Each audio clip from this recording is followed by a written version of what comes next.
he's going to get you valuable points in that. And right now, I know Dave felt the same way. That's why he went and made the moves he made to make sure our roster.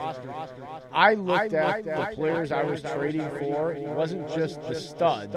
They also have favorable playoff matchups, or they're on a really good offense. You know what I mean? And so I looked at it for a playoff run.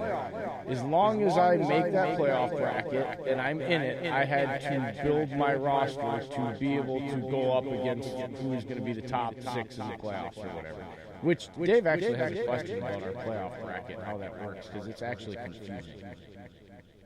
But yeah, that's my advice. It's, when you're making trades or trading away, stop looking, because I know Dave did the same thing, because we were texting a lot last week when we were doing our trades and stuff, and he was doing the same thing I was. It was all about, you had to look for the really good players and the names, but then you wanted to make sure they didn't have like a really crappy matchup right in the middle of your playoff run either, because then that devalues them anyway, because you're one and done in the playoffs, just like everybody else. So. Right. Well, one more name I do want to bring up for waivers. Brandon Cooks, his future with not only the LA Rams, but the NFL is very uncertain right now with the concussions he's taken and the specialists that he has seen. So slot receiver, well, I guess he's not really a slot receiver with Cooper Kupp being out there, who I can't believe I didn't mention in the duds. I mean, 0 catches, 0 yards for Cooper Kupp this week. That was just what a disappointment. But Josh Reynolds is a guy who is worthwhile.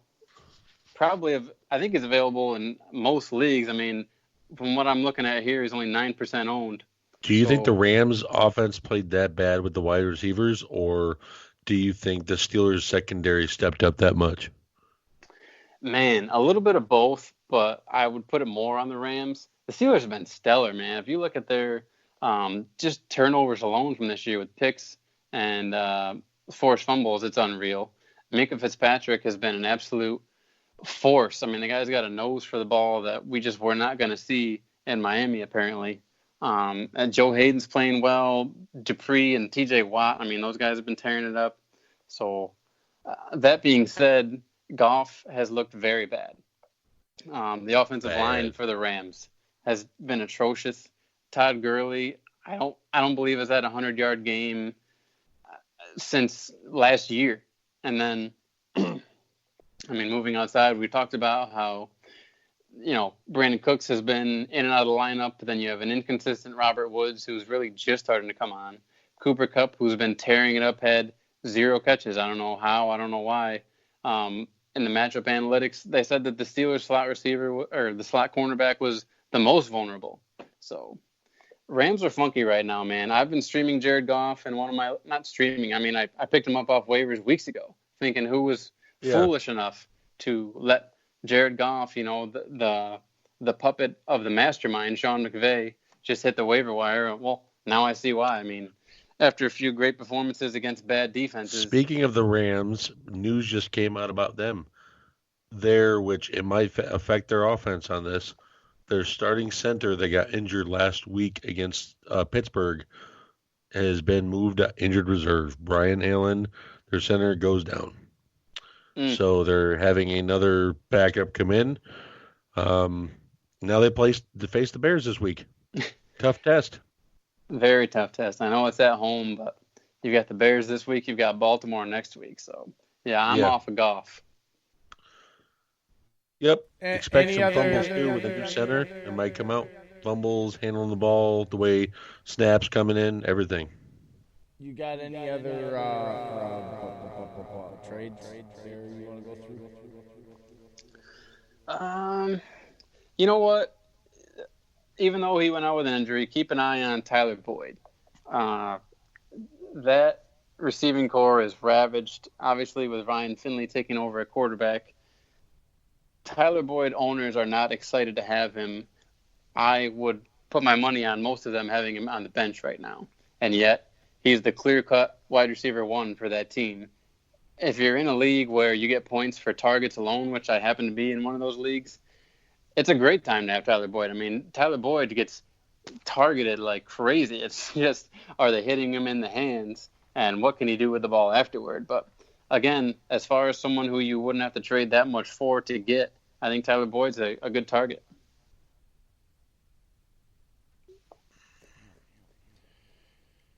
All right. Anything else there, bud? Or should we take a break?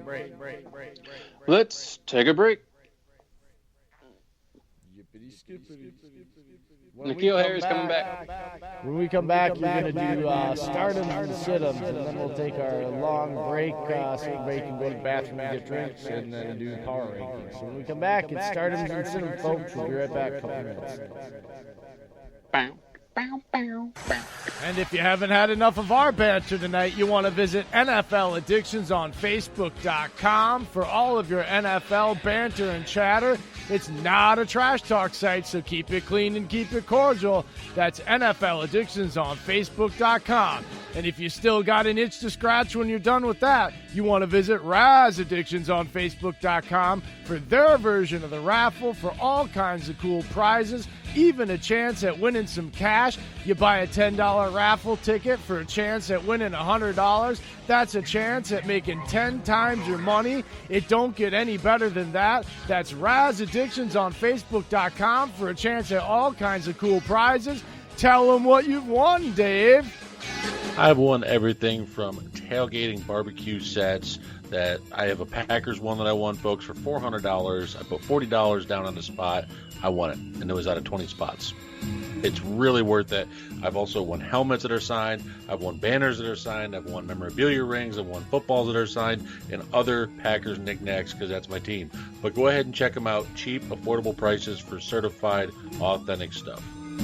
That's Raz Addictions on Facebook.com. Go there, play, and win. And as always, you can follow us on Twitter at First and Goal Pod, myself at UPJ33, Dave is at Steak and Cheese, and the fantasy wonder himself, Dillon, at Dillon Busby1. Email us at firstandgoalpodcast@yahoo.com with all your football and Packer questions and comments, and you just might find yourself making the show live. That's firstandgoalpodcast@yahoo.com. And we are back. Stardoms and situms. Hit them up. All right. Oh, when we're talking about our stardoms, you got to talk about the studs at quarterback. You got to talk about Lamar Jackson versus Houston. Houston coming off of the bye. I'm sure we'll have a decent game plan for Lamar. And you know what? Minus J.J. Watt, their pass rush really wasn't bad 2 weeks ago. They still have Whitney Merciless getting after it and other guys of that nature. But Lamar Jackson, because of his rushing, because of the game planning of Greg Roman, getting those tight ends involved, I think Lamar Jackson is a guy you should feel pretty confident starting against Houston this week. Another guy you should feel confident starting despite the matchup, Patrick Mahomes. We saw what Derek Carr was able to do against the LA Chargers Thursday night. Pretty decent performance, and Patrick Mahomes is, safe to say, a little bit better than Derek Carr. So I'm looking forward to playing him this week, starting him in your lineup. Now, Drew Brees is an interesting, curious case. At Tampa Bay, who just released Vernon Hargreaves, Tampa Bay is already a very susceptible pass defense. Now you add in the fact that they lose their number one corner. We'll see how that plays out. Shaq Barrett has been a force for Tampa Bay all season long, really, getting sacks. But I think Brees has a bounce-back game against Tampa Bay. Definitely insert him into your lineup. Start him with confidence.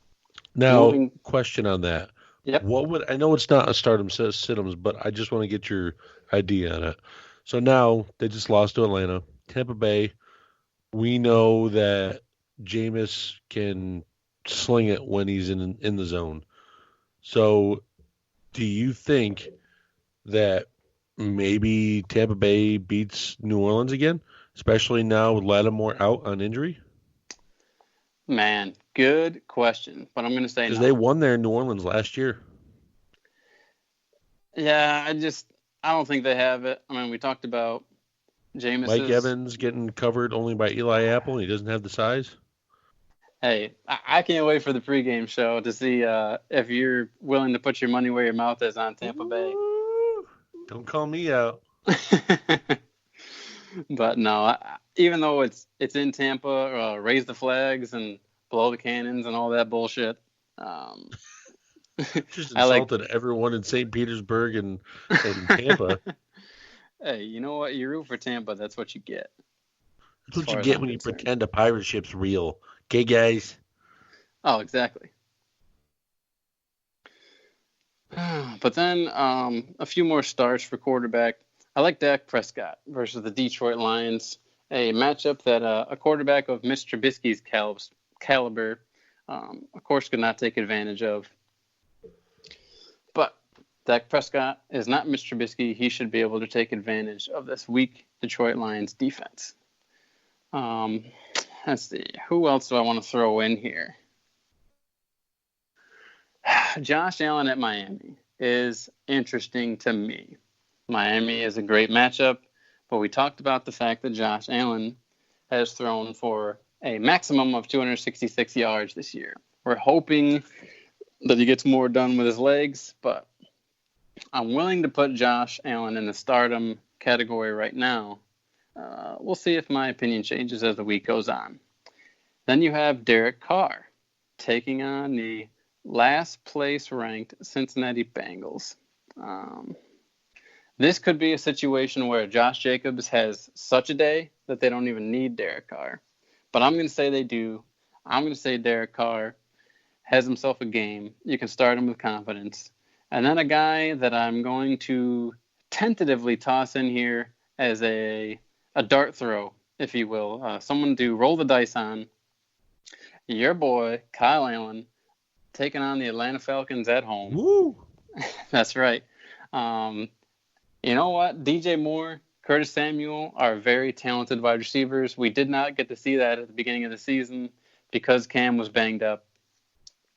But, man, I love Kyle Allen against the Atlanta Falcons. I think that you should play him with confidence despite the game that Drew Brees just put up. That was terrible. But, yeah, Kyle Allen is a stardom.